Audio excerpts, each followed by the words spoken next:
Today, I will be presenting a case on ERG and how it changed the management of a patient.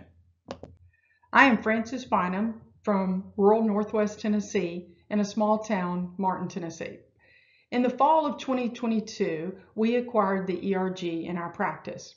Our why was for the diabetic protocol that this tool enabled us to perform on our diabetic patients in order to better manage their progression and then know when to send them for referrals.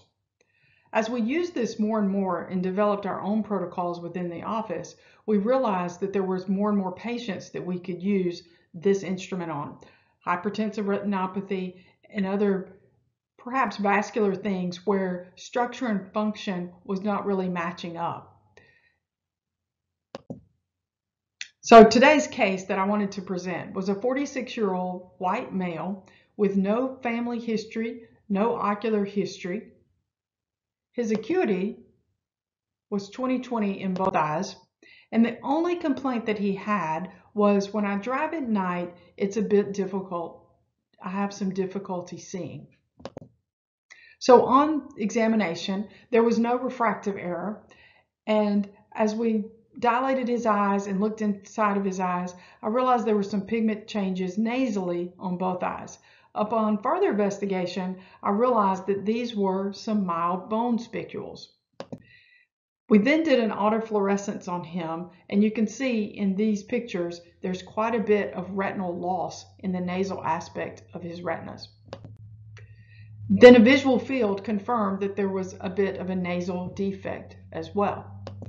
So then, going to match up structure and function with what we were seeing in this patient. The ERG shows where there's a bit of a decrease in not only amplitude, but time as well. What I really like about the ERG printout in this particular case is, one, it was very easy to sit down and go over that with the patient. And like some of the other instruments that we have, it's color-coded where the red indicates a red flag, so to speak, so we can help detect things a lot quicker. So how did this change what I did for this particular patient? Well, we diagnosed him with sector retinitis pigmentosa, and then we decided to send for blood work for genetic testing. Also, this perhaps could make him eligible for clinical trials that are done with retinitis pigmentosa. Currently, there is no treatment for retinitis pigmentosa, but making the correct diagnosis and being able to send him to the correct place perhaps could help him in the future, not only for himself, but any children that he might have.